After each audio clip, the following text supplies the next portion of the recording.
Welcome to the Beyond Sugar Freedom podcast. I'm your host, Danielle Dame, holistic nutrition coach and speaker. Let's dive in. Hey, everyone. Danny here, your host, and welcome to another incredible episode here on the Beyond Sugar Freedom podcast. Today, we're diving into a topic that is so near and dear to my heart and a real passion of mine that is continuing to evolve. This is this understanding of what is somatic embodiment and how can that actually be used as an extremely powerful tool in helping you take back control of your sugar craving, your binging patterns, and ultimately your addiction and dependency issues with sugar and food.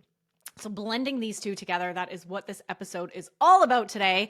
And before we dive in, I just want to take a quick minute to shout out and share some extreme gratitude for each and every one of you who are listening along every week, showing up here, diving into these episodes, joining me on this journey of inner healing, and a huge shout out to those who have left a 5-star review. I'm so deeply grateful for your words. They keep me motivated. They keep me going. They keep me inspired to keep bringing you amazing guests, amazing topics, amazing content every single week. So if you haven't had a chance to do that yet, please scroll down on your phone, on Apple iTunes or Spotify, and be sure to leave a 5-star review. I want to share one of those reviews with you. And this is from an anonymous viewer who shares brilliant, lots of helpful content, and full of heart. One of my favorite podcasts ever. Danny is very smart and honest about her own struggles. I've only listened to about a dozen episodes and I've already learned so much. Thank you, Danny, for making the world a better place. And for that, I am grateful. So whoever you are that wrote that, thank you so deeply. Those words really touch me and I receive those with a full open heart. And ultimately, your feedback and your words keep me going. And this is really the fuel for my fire to continue this conversation, continue doing the work that I do with my clients, and hopefully inspiring you one week at a time. So thank you. All right. Today, I'm so deeply passionate and excited about this topic of somatic embodiment. I know I have talked about somatic healing and the word somatic in episode 71 a few months back. And I highly encourage you go and listen to that episode, either after you've listened to this one or pause this one and go back and listen to them in order. But in that episode, I go a bit deeper into what is somatics. What does this fancy word mean? How do we actually tap into what are some of the tools, the somatic tools that we can use? Today, I want to focus more on the embodiment aspect of obviously somatic embodiment as a new somatic embodiment coach. This is something that I have had some training in and I'm now bringing into the work that I'm doing with my clients since the start of this year. So hence somatic embodiment coach. You may see that in my title, in my bio, in how I'm sharing in the way that I show up, especially in the world of food and sugar addiction. These two go very importantly together. And that is really what I want to do in this episode is teach you and share with you this bridge that exists between our bodies and the somatic embodiment work, which I will explain what that is, and actually healing and overcoming our dependency and addictive behaviors with food and sugar.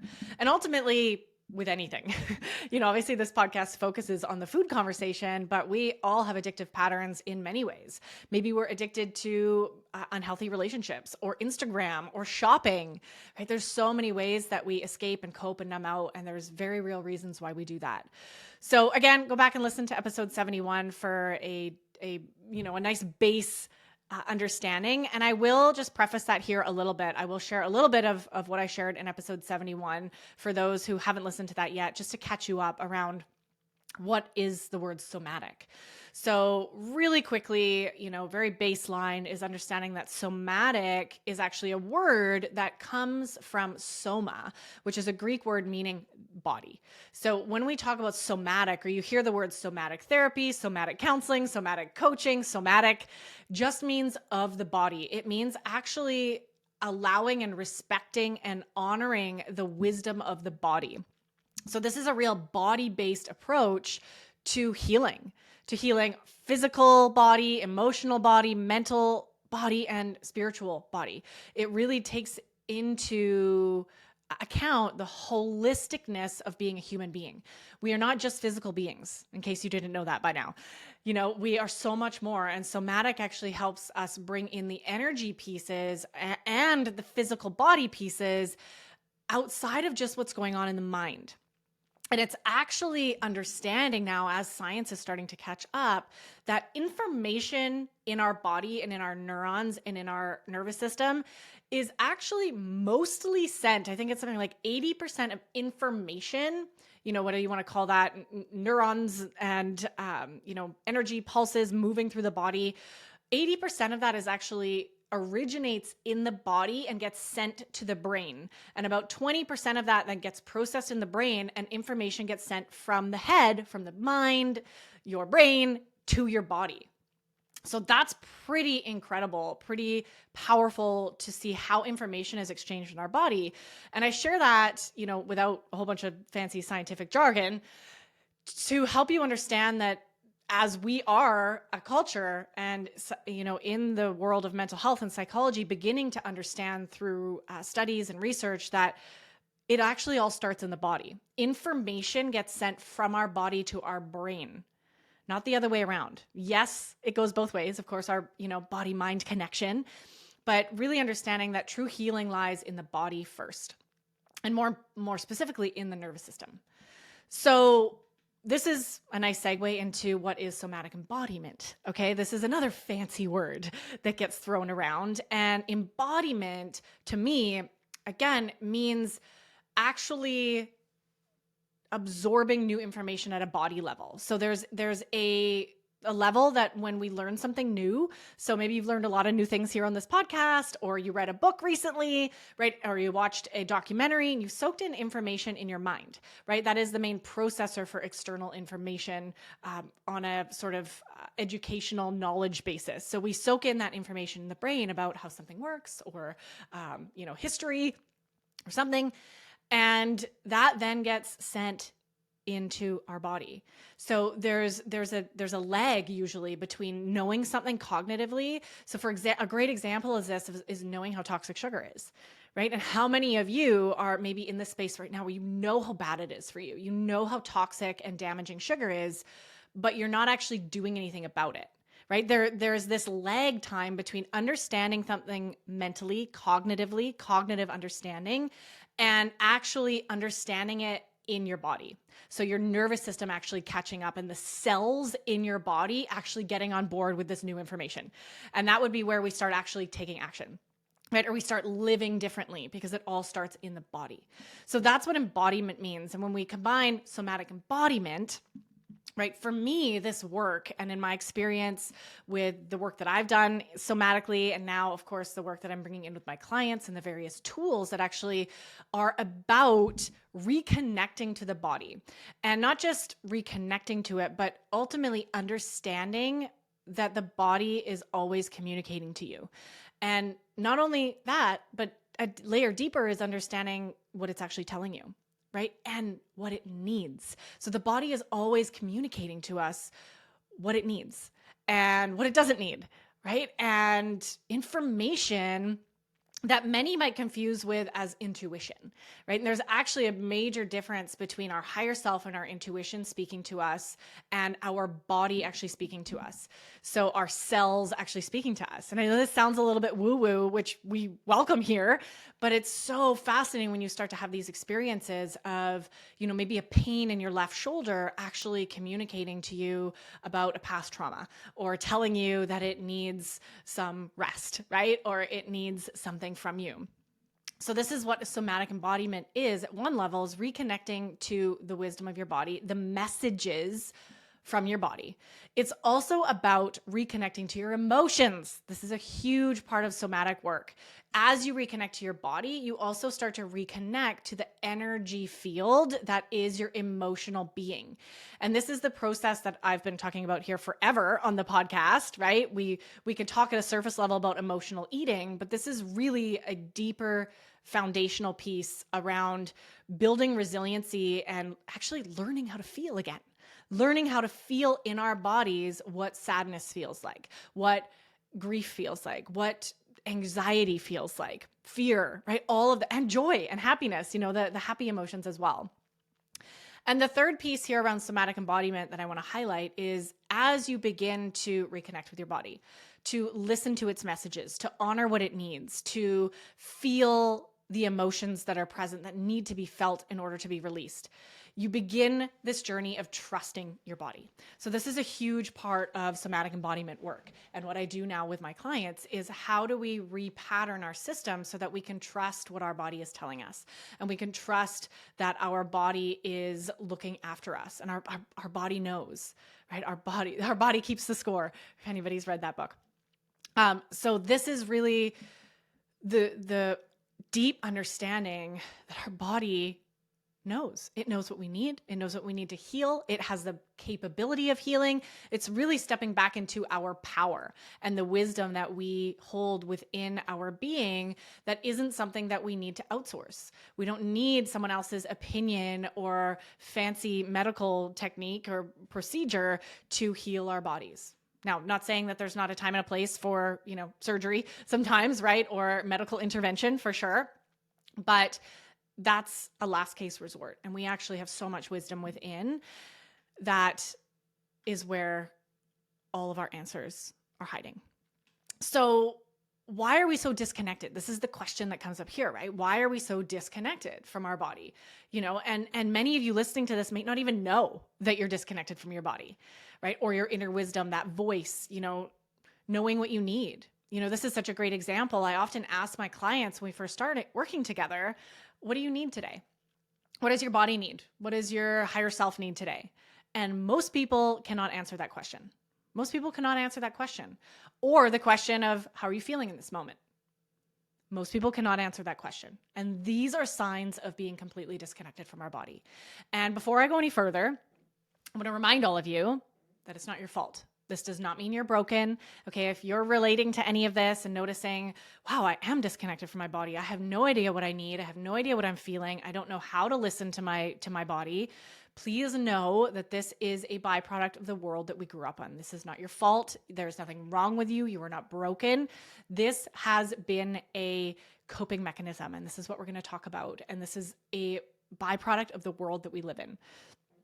So one of the biggest reasons, so I'm getting way down into the roots here, that we are so disconnected from our body is because of trauma, because of early childhood experiences. And I know there's a lot of different definitions for trauma, and a lot of you might still be thinking, well, I don't have any trauma.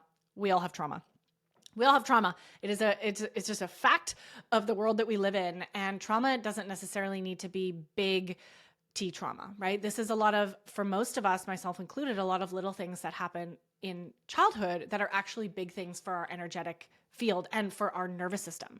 So something like a parent going back to work really soon, especially a mother, after giving birth, right? That creates an attachment wound for a child and a feeling of abandonment, right? Energetically, this is what happens to infants because we don't know if mom's coming back, right? We don't have that cognitive understanding yet of like, yeah, she's just at work. She'll be back and we'll hang out later, right? An infant doesn't have that. So these little imprints are traumas in our nervous system. And essentially what starts to develop in those adolescent years for most of us is this belief that it's not safe to feel, right? This disconnection from our emotions and disconnection from feeling in our body, because feelings are painful sometimes. And that is too much. Our propensity is going to be away from pain. So this is where nervous system dysregulation starts. And this might be brand new information to you, and I will do more episodes specifically talking about the nervous system, which is so fascinating. But just understanding that our nervous system at a base level is our security system in our body. It is the unseen, the unheard alarm system. Is constantly on alert to keep us safe and ultimately alive. It is one of the most primitive systems in our body that is how we survive. It's literally our survival alarm system. So if there's ever a threat or a danger or even a perceived threat or danger, our nervous system will fire up the alarms and activate. And most of us have been have created or developed nervous systems that are dysregulated. And by that, I mean, you've got glitches in your security system. So when there's not really a threat, you're actually fired up, right? Or, your alarm system never maybe truly turns off. Maybe it's been on your whole life, right? It's been on alert, on edge your whole life because of these early childhood experiences. And this creates this sense of, some of you may resonate more with this term stress, right? This is, underlying is actually nervous system dysregulation, but it's this chronic stress. It's a chronic state of maybe anxiety, worry, stress, overwhelm. Some of us, myself included, have spent our whole lives being in that state, whether or not we're aware of it. Okay, so how does this all link to our relationship with food, right? And our unhealthy, maybe addictive or dependent patterns with sugar. So according to Gabor Mate, who I'm a huge fan of, and if you've been listening to this podcast for a while, you know that I follow a lot of his work and I bring a lot of what he's teaching into the work that I do with my clients. So what he shares and what he's proven in his work around addiction is that the root of addiction actually lies in trauma, in what I just mentioned, is these early childhood dysregulations of our nervous system that happen. And what our body, our subconscious survival mechanisms in our body will begin to do is develop patterns and coping mechanisms, right? To avoid pain, to avoid suffering, to avoid essentially death at a deeper level, right? Our system is on high alert. It's on survival mode. It's in do whatever I need to do to get the love, the attachment, the attunement that I need from my caregivers so that I can stay alive. And these coping mechanisms, for most of us, have developed into a need to escape what is being felt. So when there are heavy things going on, or we feel disconnected from the world, from ourselves, from our true authentic selves, we have this inner sort of tornado that's existing where we don't really know how to regulate ourselves and we don't really know how to self-soothe, right? And this is where so many of my clients relate to using food to soothe, right? It's because we don't have that pattern in our body. We've never been taught how to do that without food. So these coping mechanisms are now developed to reach for whatever gives us pleasure, right? Whatever is going to get us out of this pain as quick as possible. And this is where every one of us is probably turning to food. If you're listening to this podcast, I can say that, right? You've got some challenges around food. This is a coping mechanism. Turning to sugar and binging and any addictive pattern is a coping mechanism. It was at its core a survival mechanism for you to stay alive, for you to not fall apart in the depths of extreme pain where maybe you didn't have support or you didn't have tools before. Another link here that is showing up is the more we disconnect from our bodies, right, and our emotions, we are not honoring what our body needs because we don't even know what it needs, right? We're not listening. So when we don't actually listen to the whispers and the messages and the needs from our body, we actually just start pushing through and we're actually pushing against life and many times ignoring the early signs of possible disease development, doing too much, not taking time to rest, leading to burnout, right? And all of this, leads to a drive for food, right? Think about what do you do when you are absolutely exhausted and burnt out at the end of a day, right? You're going to use food for energy, to give you a dopamine hit to feel happy, right? And disease development, right? As maybe dysbiosis develops in your gut, or you have, this imbalance in your hormones because you're not listening to what your body needs. These also can be a huge driver for sugar cravings, right? And that need to eat on sugar. Then another layer deeper is this chronic stress in our system. This chronic stress because of the world that we live in and our early childhood nervous system dysregulation, right? It's just like having metabolic dysfunction, right? We talk a lot about, we had Dr. Gabor Mate and Nasha Winters on recently on the show. Check out those episodes. We talked about metabolism and metabolic dysfunction, right? So this is ultimately a similar conversation, but more on an energetic nervous system standpoint. And everything's intertwined in our body, right? Our energetic bodies, our physical bodies. But this chronic activation of our alarm system, our nervous system, and chronic stress is actually deeply driving those needs for sugar, right? A stress response in the body needs quick glucose to fight off danger. This is our innate wisdom in our body knows that it needs the quickest fuel source possible to fight the tiger, right? That is chasing us, or to run faster than the tiger that is chasing us and avoid death. So this very innate wisdom in our body is developed to increase, glucose and sugar in our bloodstream when we are in a stress response, and thus causing us to crave more sugar. So this is how this somatic stuff is really deeply tied into where your sugar cravings are coming from. And lastly, I want to mention here, when we talk about these trauma patterns, and ultimately at the root is this belief that it's not safe to be in our body, right? Because when we're in our body, it's painful. That's the belief. That is the subconscious belief that most of us are operating from. Your nervous system has this pattern of, ooh, it's not okay to be here. So I'm going to put walls up. I'm going to disconnect. I'm going to help you forget what this pain feels like. And when we do that, we start developing this coping mechanism to feel safe in our bodies. And for many of us, that is the role that food has filled. Food equals safety. When I am eating, I am safe. This is, again, that innate wisdom of having food in our body, knowing that we're not starving, right? There's the starvation aspect as well that really ties eating and to relaxation, right? And not just relaxation, but a sense of felt safety. And for those of us who have never felt safety before, or for those of you who don't have groundedness and safety or safe relationships, safe connections in your everyday life, food is probably filling that void.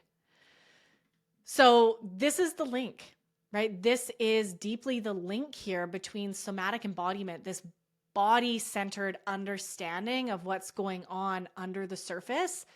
And to be honest with all of you, this is by far my biggest passion this year in learning more about somatics, bringing that into my healing journey more, and really helping bring this deeper in with my clients. And it's been incredible since I've started doing more of this work in January. It has been absolutely incredible to see the shifts and the depth that we can get to when we get out of our head and actually tune back into the wisdom of what the body needs and help the body release. So how can we actually do that? How can we actually use somatic embodiment or somatic therapy, somatic coaching, whatever you want to call it, to heal your relationship with food? Number one, what we can do is rebuild your sense of safety and trust in your nervous system. And this takes time for sure. And there are a lot of incredible somatic tools such as breath work or movement, voice activation. There's a lot of really, really cool exercises that I'm continuing to learn from my mentors and teachers. But really the goal here is to rebuild a sense of safety so our nervous system can learn to re-regulate and repattern itself in a healthy way. Another thing that we do here with somatic embodiment is really starting to relearn how to hear what our body is saying and actually honor what it needs. So if your body is screaming at you for rest, right? And actually a great example of this is at the time of recording this, I can notice a little tickle in my throat. I notice my energy is lower. I notice there's a tickle in my throat is a little bit sore, and I know that I'm fighting something. I know that there's a cold trying to come and get me. And I know that, and I'm in that, I can check in and ask what my body needs. And my body needs nourishing foods, lots of water, and lots of rest, right? The classics when we're fighting something. So that's what I'm going to give it, right? And I'm revamping my schedule this week in order to be able to go slower, to be able to go to bed at 8:00, right? To be able to give it what it needs to heal. So this is just an example of how our body speaks to us. These symptoms might show up. They might be mental, emotional, physical symptoms, and then honoring what it needs. And in that process, we begin to rebuild trust with ourselves and with our body. Another thing that we do with somatic embodiment is that, and this to me is one of the most fun things, is we get in there, we get down and dirty to releasing stuck emotions. So we all have a ton of what we can call emotional baggage. We have a lifetime of stuffing down our emotions, probably with food, and ignoring them. taking 3 deep breaths and moving forward. And these emotions and a lot of times trauma energy, right? Shock or, pain or shame, these emotions are still in our body. And if we ever want to fully feel free from them, we got to get them out. So there's a lot of powerful somatic tools that I absolutely love. I've been personally tapping into some workshops that I brought into the most recent retreat that I hosted, which was aptly called the Sugar Freedom Embodiment Retreat, where we actually go in and shake the stuff out, right? And there's lots of different ways that we do that using sound, breath, movement, music, shaking. There's a lot of different really cool exercises that we do to actually move this energy and get it the heck out of our body so it can stop weighing you down. And this is ongoing work for sure.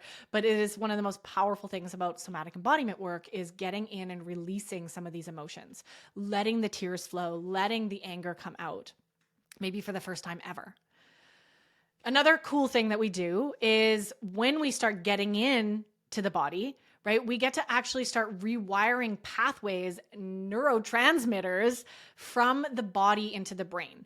And a lot of what we actually are able to do from the body up is change our belief systems. So we can get in and work out some of our limiting beliefs. The beliefs, the core ones being I'm not lovable, I'm unworthy, and I'm not enough, right? These are the 3 core wounds that we all carry that are very toxic belief systems that for whatever reason, we have mostly developed in one way or another. It might sound different in your language, but these are really huge beliefs that we all have a lot of work to do on.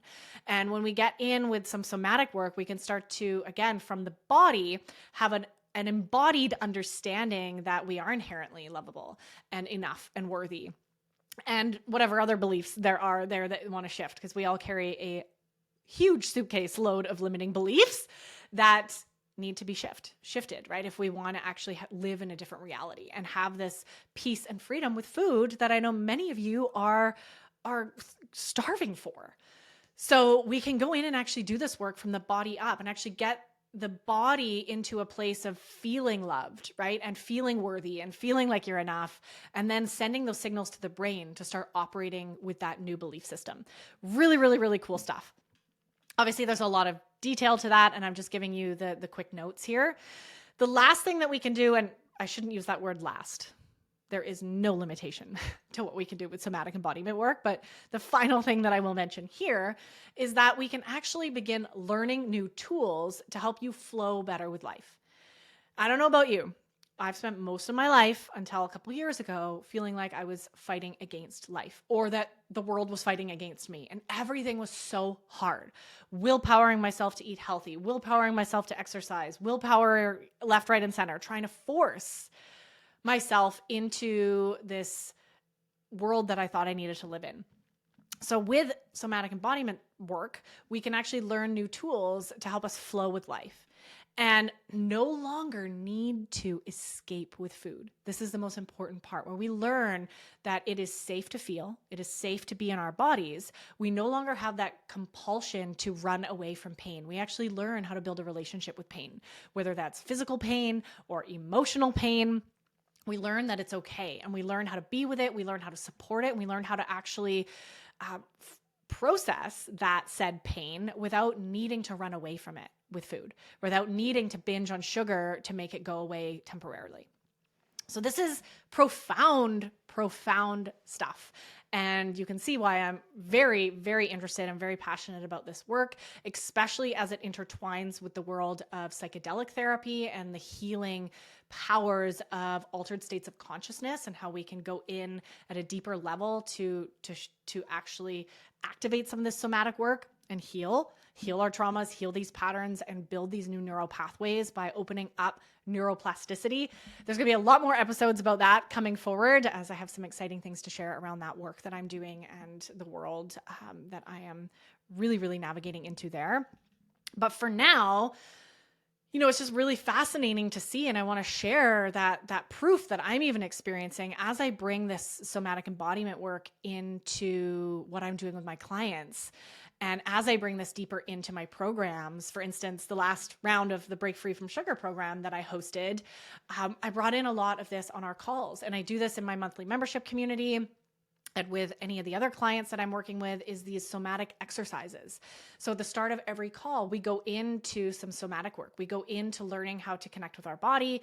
We do a bit of a journey or guided meditation. Sometimes we'll do breath work. Sometimes we'll do movement. Sometimes we'll do different somatic exercises that I'm teaching as I'm learning them, so we can all practice tuning in deeper to our body's wisdom. And it's so profound and powerful. It's so incredible to see the emotional releases that are happening, the shedding of old shit that is no longer serving my clients, and just the lightness that is being created around understanding our bodies and no longer needing to cope with food. This was a huge, huge part of the retreat that I recently hosted. And, weeks after, I checked in with all the retreat participants, and it was just incredible, unanimous across the board. Nobody was craving sugar. Nobody was binge eating anymore. And hopefully that, obviously the work is ongoing and continuing, but this deep shedding of old ways of being, old belief systems, old stuck emotions, old trauma patterns needs to be released out of our body if we ever want to move forward and truly have a healthy and lasting relationship with sugar that is healthy and has you in the driver's seat from a place of love and control. And this is just such a deep passion. And I'm so excited to continue bringing this deeper as I am continuing to learn into my next Break Free from Sugar program, which, by the way, I will be launching again early 2024. So early in the new year is going to be the next round of my signature program. And if you want to learn more about that or be the first to hear all the exciting changes as I'm bringing more of this body-centered approach into that program this year, come and get your name on the wait list. You can find the link to join the wait list in the show notes below. So definitely go and check that out. So I hope you found this informative. And I hope that you have got a few new understandings and awarenesses, or maybe even curiosities that you can begin your own investigative journey on this body understanding, this body work. And I want to leave you with a question. I want to leave you with a little bit of homework, a little bit of an action item here for you to sit with over the next few days as you're listening to this episode. Is this question of how can you tune into your body? Maybe this week. Let's give you a time frame on it, right? How can you tune into your body this week? And start exploring and brainstorming what that looks like for you, right? How do you best connect with your body? And maybe a part 2 to that question is, do you notice resistance even by me asking that question? There are a lot of you who are listening to this who are not going to answer that question. You are not going to sit down with your journal, even though I've given it to you as homework, and actually reflect on how you're going to tune into your body. And then there is even a smaller percentage of you that are actually going to do that thing, right? Like, I know that I can tune into my body by sitting in meditation and checking in with my body every morning, but am I going to do it every morning, right? So there's a difference between knowing what you need to do or want to do and actually doing it. So I'm deeply hopeful and celebrating each of you who actually do this, because this is where real change happens, is in the action, right? Is in the actual understanding that the work is done outside of the brain and in your real life, taking these moments to connect with your body. So checking that, and also welcoming and checking in with any resistance that might exist. Right? Most of you will have resistance around either answering this question or even sitting with and checking in with your body. Most of you will have resistance to one, if not both of those, because it is so foreign. So just be compassionate with yourself, right? As you begin this process to reconnect with your body, it's hard work. I'm not going to sugarcoat it, pun intended. It's hard work and it's difficult. And that's why having a guide and a community is so key. So find that for yourself, whether it's me and my communities, the upcoming Break Free from Sugar program, or my next retreat, which will also be in 2024. Whatever that looks like, just get started on your own process and understand that resistance is okay. It's there to keep you safe. There's a reason why you're disconnected from your body, and it's important that you go slow into that. So giving yourself that permission to go slow, to not be perfect at this, for it to be difficult and hard, and for it to be frustrating. Like, these are all parts of the process, but as you keep going, it will get easier. Just like with your relationship with sugar, just like cutting sugar out of your life, it becomes easier. The beginning is always the hardest part. And my deep hope is that most of you listening will push through that, get to the other side, and finally feel so deeply in love with yourself that you no longer need to self-sabotage or binge with food, with alcohol, with unhealthy relationships, with whatever it is that, behaviors you're engaging in that are damaging your relationships and yourself. So I'm here cheering you on, encouraging you from the sidelines. And of course, if you ever want deeper support, please reach out to me. This is definitely a very important part of this journey to freedom from sugar that most people in the sugar space are not talking about. And this is a deep, deep, deep passion of mine, and would love to keep the conversation going. Any of you who feel called to learn more, please reach out, send me an email, send me a DM on Facebook, Instagram. I would love to hear from you and keep this going. So thank you, everyone, again, for tuning in to this wonderful, powerful episode here. And I'm so excited to be continuing to bring you some amazing conversations and topics over the coming months. Huge shout out again to all of you who have taken time to leave a 5-star review. If you haven't yet, please take a moment to do that. Scroll down either on your phone, on Apple iTunes or Spotify, click leave a review and write something. Let me know what you're thinking about this show. It absolutely means the world to me. And as I said earlier, fuels my fire to keep these episodes coming for you. All right. Thanks again, and we'll see you on the next one. Thank you for tuning in to another episode. If you're loving what we talked about today, please remember to subscribe, leave a review, and share this episode with someone you love. And if you're ready to dive deeper into discovering your root causes and patterns that are keeping you hooked on sugar, be sure to check out our brand new free workshop series that will help you kick emotional eating for good. Find the link to download this free series and other amazing resources in the show notes below.